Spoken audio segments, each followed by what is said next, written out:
Okay, let's just start. Why am I feeling so nervous? Hi.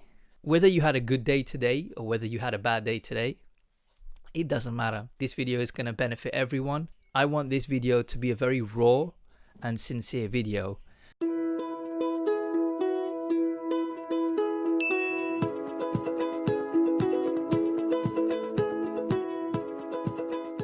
I'll start off the story by saying no one has a good day every day, and it's inevitable we have things that really affect us mentally and sometimes physically. Because of this whole lockdown situation, things are just so weird, and through all of this weirdness there is a lot of negativity, but also mentally and also physically. Before lockdown, I had a job that I liked. I loved working with the people I worked with. I also had passions, going to the gym. I was a very active person. I did a lot of sports. And I think the most important thing for me was outgoing. Since lockdown happened, I've had, well, not a few, mostly, if not all, pretty much bad experiences. Like, there wasn't one moment where I could say like, oh, I love this moment in lockdown. I wish it lasts forever.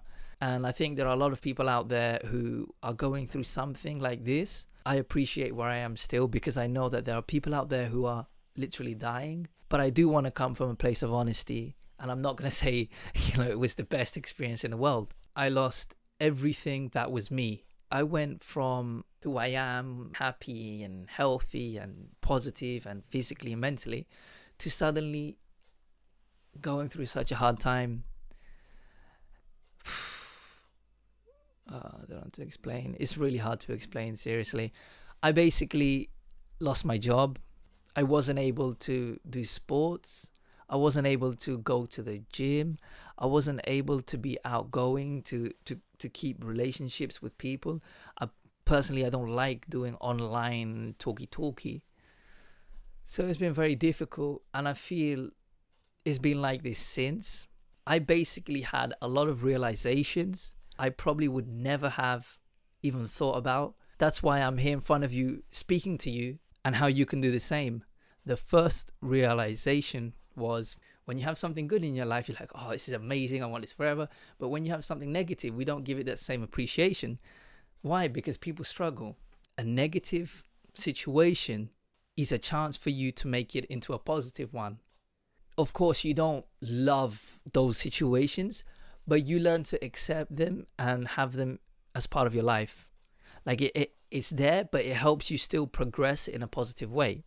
This is something that I learned, that it can impact your life and change it totally. We really need to take a negative situation and make it more positive. I just paused the video here because I used the word technology and I don't want people to get the wrong impression. Here I'm specifically talking about social contact, the social need, just the need in general to have it something as part of your life. All right, back to you, Ali. Smash it! That goes on to my next point. Literally today, I was looking out the window, thought to myself, I wonder how many people are on their phones. And it wasn't a sinister, dark one, like, okay, how many people are abusing technology? No, it was just like, I wonder how many people are on their phones and how many people are really connecting. Almost everyone at the bus stop was literally on the phone. Sorry, bus station. And like, to see that from an outside perspective is so scary. So that made me realize technology isn't your best friend. I know technology is great because you can do amazing things with it. If you really think about it, be honest, how many people do you really know who use technology in the most positive way? And we depend on it more than actually people. And I feel a lot of people are out there who use technology, including me. I used to use it a lot. It had a massive impact on my life, on where I wanted to go and how I felt. And it still does to this day. Before, I was like addicted. I had to always check the phone. I had to see who's messaging me, who's contacting me, who's my friend. Like, if no one's going to teach us, people have to be accountable for that and realize it isn't. Right now, I don't use technology as much. I'm distant and I feel so much happier.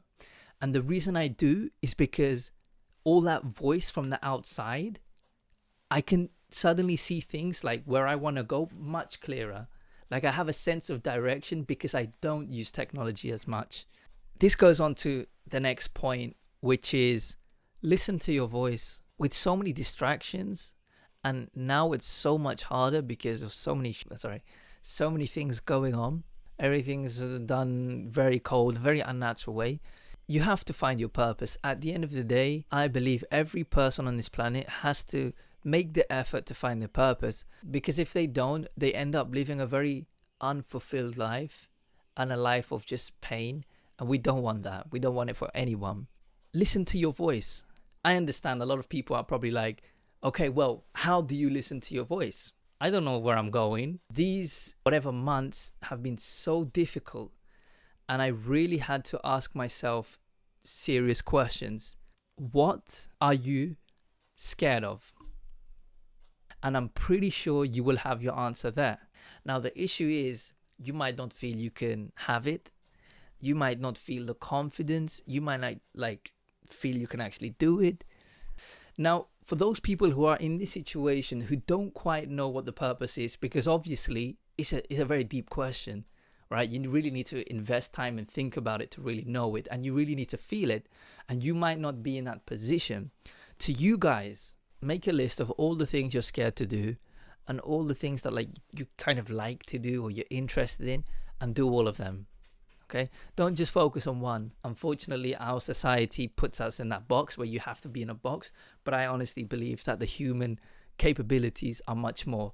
People are out there who are multi-talented in a lot of different areas. You don't need to give yourself pressure and think, okay, I need to choose one specific thing and just dedicate my... No.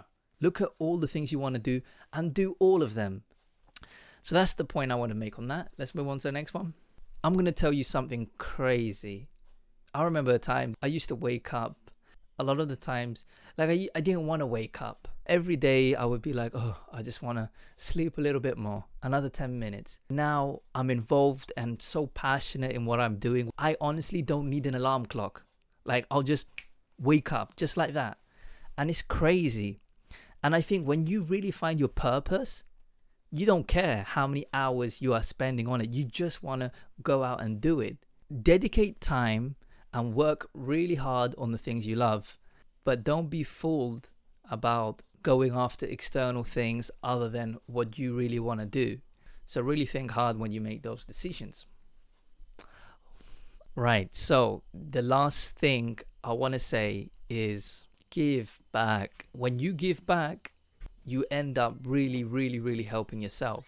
And it's something that I try to do with my YouTube channels, and I haven't been doing it as much, to be honest. This idea of, okay, I've got to focus on my goal, and I'm a one-man party, and it's only me who's going to make this come true. Partly true, but along the way, you can make it so much more easier if you go out and help others up as well. So I'll finish on that note. And for you guys who watched through all of this, thank you. This video was very hard to make. I really hope that this video can help someone.